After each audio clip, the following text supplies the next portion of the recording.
It's a dark, gloomy day and you find yourself wandering in the gathering gloom along the side of a small highland stream. You are alerted by some movement down near the water and spot an old woman apparently washing clothes in the stream as she is wailing and weeping. Welcome to my channel Enlightenment in the Darkness.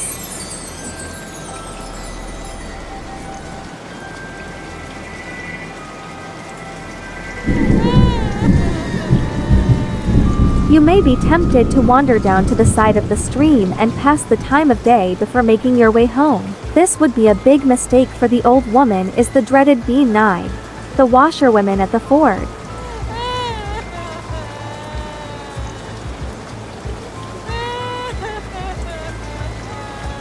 The Bean Nighe, pronounced Bean Nighe, is related to the Irish Banshee Bean Nighe. She is seen wandering near streams and pools where she washes the blood-stained clothes of those who are about to die.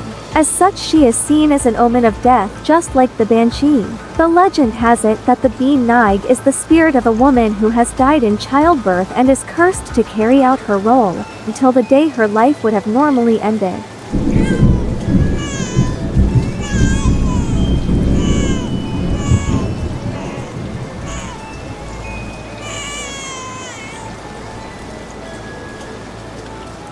As you might expect, the Bean Nighe wouldn't win any beauty competition.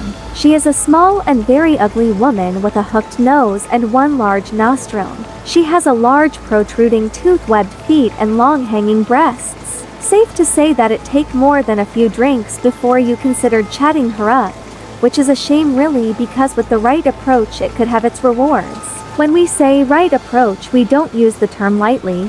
Get it wrong and you are in serious trouble.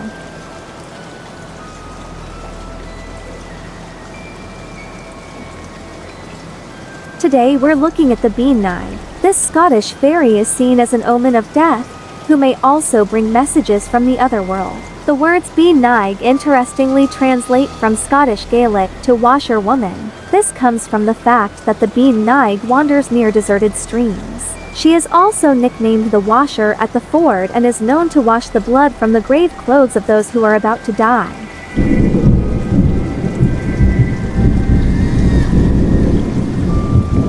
Although she came to this job from a living body, she is known to have only one nostril, one large protruding tooth and webbed feet.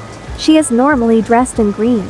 The story goes that, if you are careful enough, you may ask the Bean Nighe 3 questions. These are only answered, however, if you answer 3 questions first. If you answer all 3 questions, you may gain a wish from her. If you pass by her politely, she will also tell you the names of the chosen, who are going to die.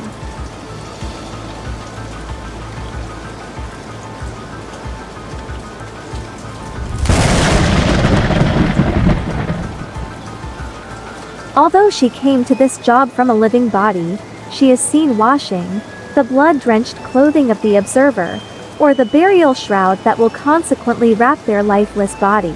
These creatures are said to be the souls of women who died whilst giving birth, doomed to remain on this earth there until Judgment Day.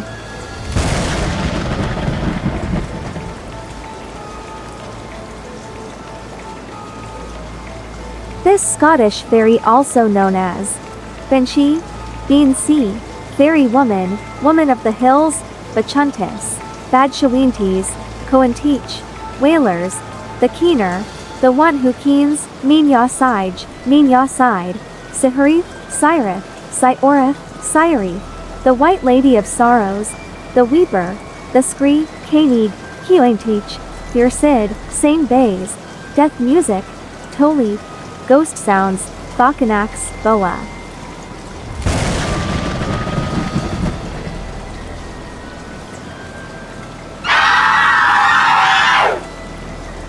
Also known as a Banshee, the wail of the Banshee, known as the keening, is said to be heard either by the person whose death is imminent, or by someone closely associated to them. People with a strong Celtic bloodline are considered more likely to encounter a Banshee, and some old families may hold a peculiarly strong bond with one of these creatures.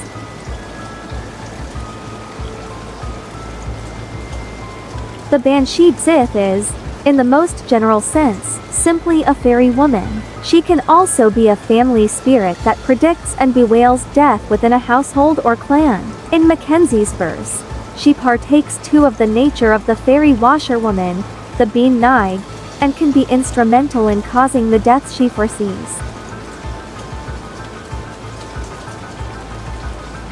The Banshee knee deep she waded in the pool, the Banshee robed in green, she sang yon song the whole night long, and washed the linen clean.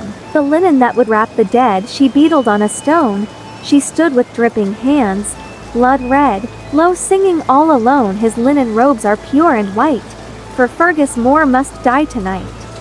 'Twas Fergus Moore rode o'er the hill, come back from foreign wars, his horse's feet were clattering sweet below the pitiless stars, and in his heart he would repeat, oh never again I'll roam, all weary is the going forth, but sweet the coming home, his linen robes are pure and white, for Fergus Moore must die tonight. He saw the blaze upon his hearth come gleaming down the glen, for he was fain for home again, and rode before his men, he eyes many a weary day, he'd sigh, since I would leave her side. I'll never more leave Scotland's shore and yon, my dark-eyed bride, his linen robes are pure and white, for Fergus Moore must die tonight. So dreaming of her tender love, soft tears his eyes would blind, when up there crept and swiftly leapt a man who stabbed behind. Is you, he cried, who stole my bride, this night shall be your last. When Fergus fell, the warm, red tide of life came ebbing fast, his linen robes are pure and white, for Fergus Moore must die tonight.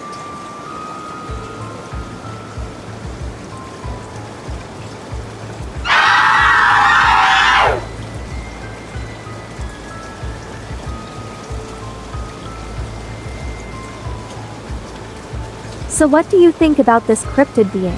Please feel free to comment down below. I wish to thank you for joining me here today on my channel, Enlightenment in the Darkness, and many blessings to the rest of your day.